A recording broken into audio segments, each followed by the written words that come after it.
So I get these smooth foam balls from Hobby Lobby. They're like 4 to a pack. These are the 4.5 inch spheres. They're half balls already cut, so you don't have to worry about cutting them or anything. They're 4 to a pack. They're 4.5 inches. Smooth foam, not styrofoam, smooth foam. I've even gotten like the smooth foam discs that they have. They're like 6 to 8 inches, and I've done pours on them for flower centers. To prepare my smooth foam sphere, I take a 20/20 sanding block. Around the edges, it can be a little bit rough, so I'll take the sanding block and I'll just lightly sand those edges off. So I just do that all the way around. And then sometimes here in the center, they will have places that are just like just a little bit sunk in, or like little marks that stick out. So I'll just take my sanding block and I'll just sand it down. Take a paper towel and I'll just wet the paper towel a little bit, and I'll just rub over the foam to make sure I've got any residue from where I sanded it off. You can pour over something you've already poured on before. So I made this center to go on my black and white Ophelia flower. After I made the flower and I went to put this on, I decided I didn't like it, so I didn't use it, and I'm not going to use it on anything else. So I might as well use it for this. My poly burlap is moss green, orange, beige, and brown. I want my center to pop, so I'm going to use the brightest colors. And so I'm going to go with the orange and green. And the other day I did a fall pour on a 6-inch foam. And it left me, the colors I used were gold and orange. It was a metallic gold. And what I had poured on my plate, I didn't want it to go to waste. So I poured it in a cup and I mixed it. And it kind of gave a pretty metallic orange color, which right now it's really thick. What happens is when I did the pour, this was at the right consistency, but where it has sat here for like a week, as paint sits, it will thicken back up. So I'm gonna have to add water to this to make it thinner, but I'll come back to that later. I don't have a moss green, but I have an olive green, and that's fine because the leaves I'm using are gonna be olive green because I don't have moss green in poly burlap. So I'm gonna show y'all how I make up my paint for my pours. So you need your paint color, and the thing is how you mix it. Now this is how I mix mine, and not everyone uses the same mixture in how they stir their paint up for their acrylic pours. You can search videos on YouTube, and there are different artists that I follow, and each of them use different pouring mediums and different ratios. But this is what I have found that is good for me when I do my acrylic centers. Now if I do a piece of art or something like that, I will change the consistencies or do a different pour medium or whatever, but this is how I do my centers. I keep it simple, and it's worked for me so far. So I have my Anita's acrylic olive green. That's a 2 fluid ounce bottle, and I'm not going to need all that because this isn't a huge surface. And then I have me a little cup of water here. I have my tweezers because sometimes when you pour, you can get like strings of paint or globs, and I use my tweezers to pick it out. I have 2 cups, one to mix up my green paint in, and then this one will be to add the different layers of paints in for the dirty pour. So I have my Floetrol. I always use my Floetrol, and I got this at Lowe's. Now I'm going to mix the green. What you want to do first is, because this is the only bottle of olive green that I have. So if I put too much Floetrol to this and it was too thin, I wouldn't have any olive green to mix in with it. I'd have to add a different green, and who knows what I'd end up with then. So first what I'm going to do is I'm going to put in a tablespoon of this paint.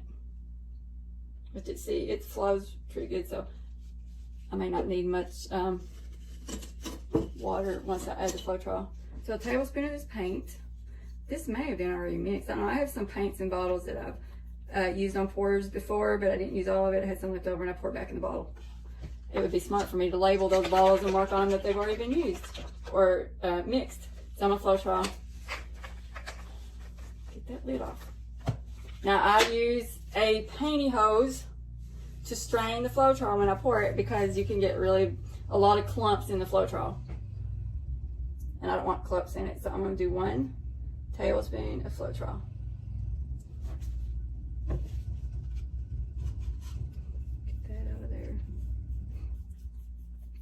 before you add any water, you want to make sure you have your Floetrol and your paint mixed up, very well mixed up, because if you add water to it and they're not mixed up, it affects the pigmentation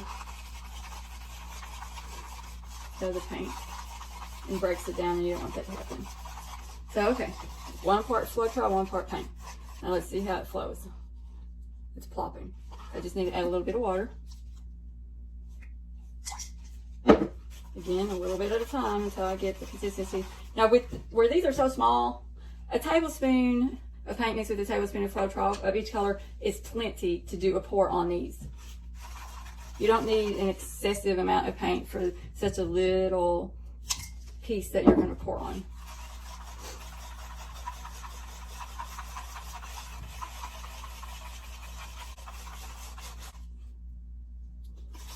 Okay, let me see. My orange has thickened up, so I'm gonna add just a little bit of water to it. Don't add too much at one time. I do just a little bit at a time. Continue to do that until I get it at the consistency that I want. That's why I can't tell you exactly how much water to add. And to keep this from drying out, whenever I have leftover paint, I have it in a cup, I'll just take something and cover it to keep it from drying out. Or like here, I have a bag over it with a rubber band to keep it from drying out. So as long as you cover that up, it won't dry out on you. So, still not going.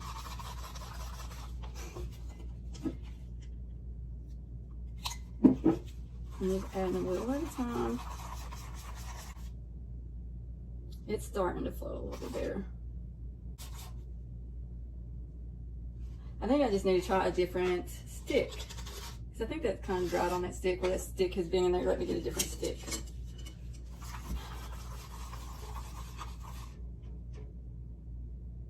It's still plopping. I don't want it to plop. See, this is why I can't give you an exact measurement on how much water to use after you mix it with Floetrol, because in each paint brand has different consistencies. Some are thicker than others, some are thinner than others. I found that the metallic paint is thinner than regular paint. Why is thinner? Black is thinner because of the pigmentation of the colors. I'm gonna pour this in another cup, because sometimes when you let paint sit in a cup for too long, it can like get clumps on the bottom and make it harder to stir too. So I'm just gonna pour this in a fresh cup and see if that helps.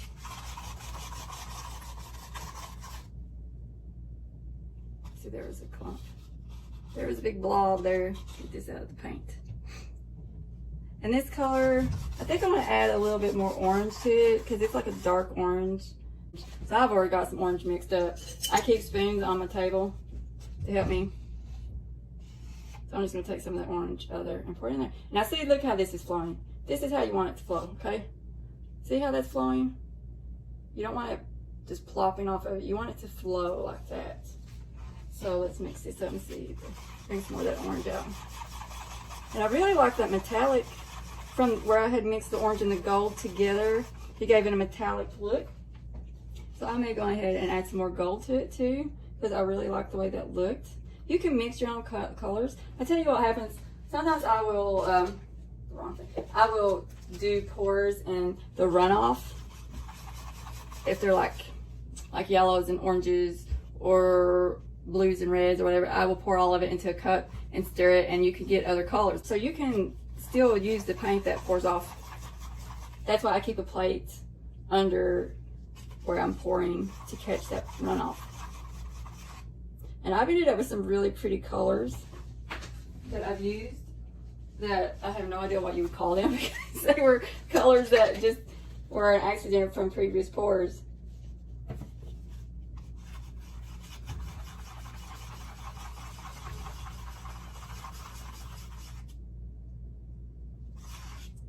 And it's starting to flow. See where the metallics, like I said, are thinner, so adding a little bit of metallic to this is going to help thin that out too. See, this was already mixed up with Floetrol water, and the orange that I got out of was already mixed up with Floetrol water. So, and they're already at the right consistency.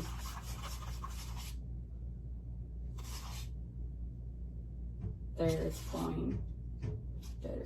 But I'm not seeing the orange that I want to see, so I'm gonna add some more orange to this. I try my best not to waste paint.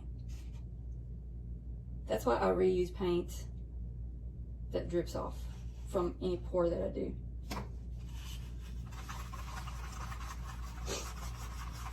Acrylic pouring doesn't have to be wasteful.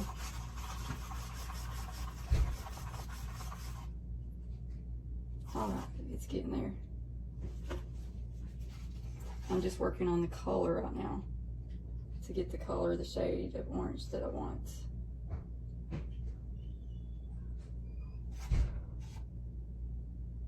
It was already an orange, but it was a darker orange, and it was too dark for what I wanted, so.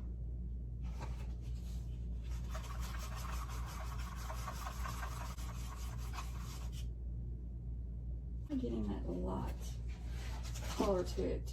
So I'm gonna add a little bit of white to lighten it up. I see, when I started this video, this is not what I planned to happen. I planned to get on here and have it out like no time, but it never works like that. My husband calls me a mad scientist because I'm always trying, you know, having to work with different colors and mix things up, and so I see that's light and that orange up. And since white is thinner too, it's helping with the flow of this, as you can see now. See, so, and it looks light. It's more of an orange that I want. So you add white, it lightens the color. You add black, it darkens the color. Let's see. Do I want a little more lighter orange? Hold on.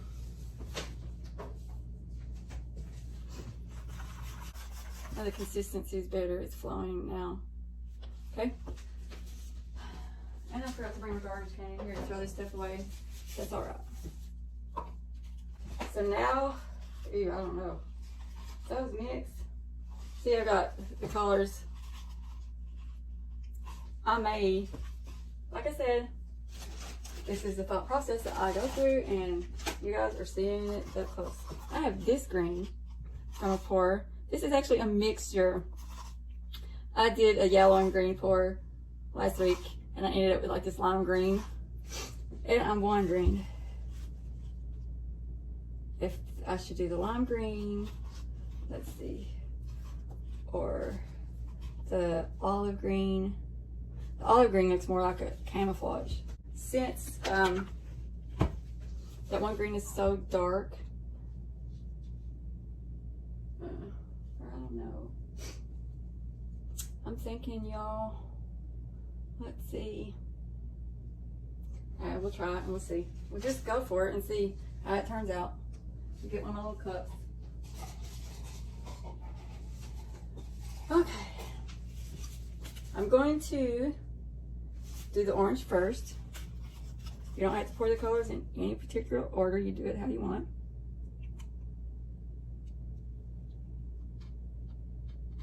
But the color you pour in first is the color that's going to come out last. So I'm mixing some of the dark green.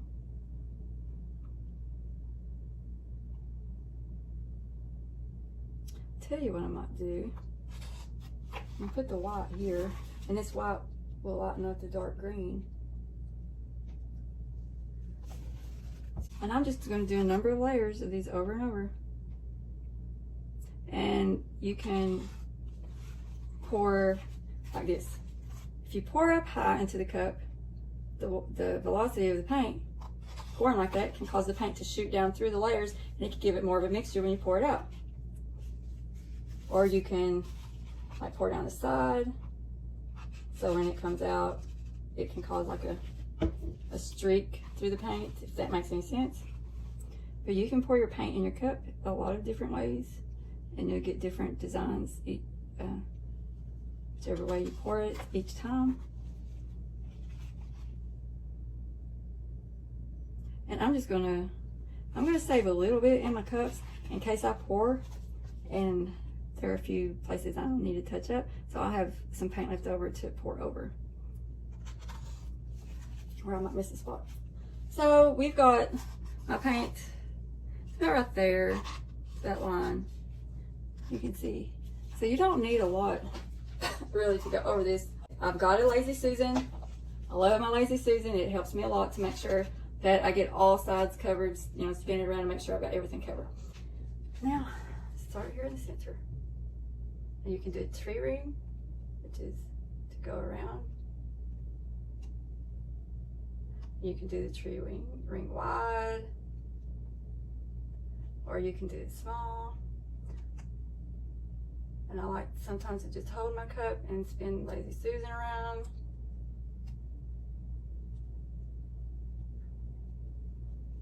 It gives me kind of like jiggles, is what I call it. Now, I'm not seeing any white yet, so.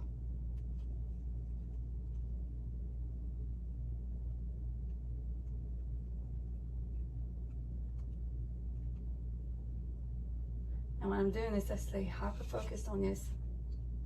So that's what I'm not talking about. I'm starting to see the white. And you can pour it out fast, or you can pour it out slow. Each way you pour it out is going to make a different design.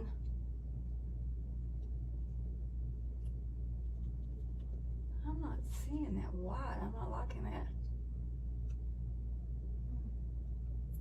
This isn't coming out the way I want.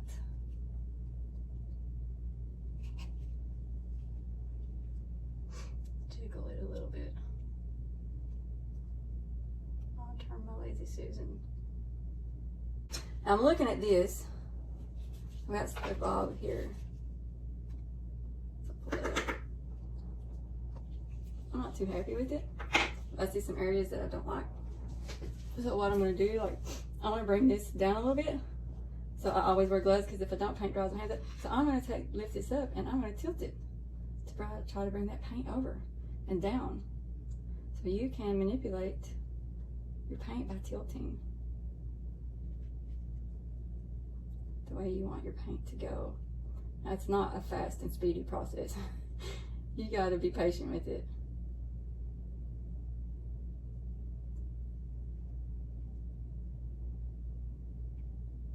And it will continue to flow, so even though it won't look exactly like this when it's dried, but I mean, trying to get that to run down.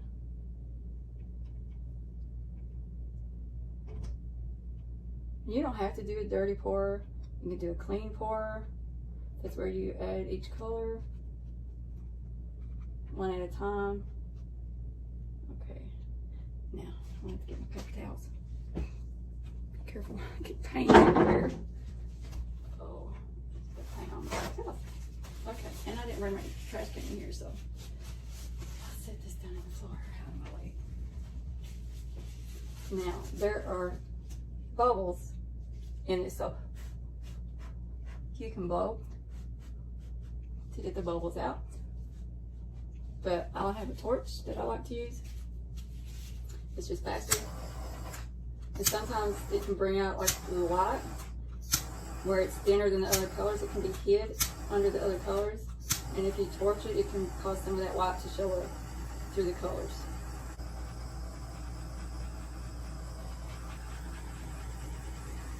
Which I'm not too happy with this. So y'all, I might just pour over this. I'm not liking it. I don't know. Guess what I'm going to do is leave it alone, let it flow, come back to it when it stops dripping, and see what it looks like then before I decide whether I'm going to pour another one or not. If I'm not too happy with this, then I'll probably pour another one.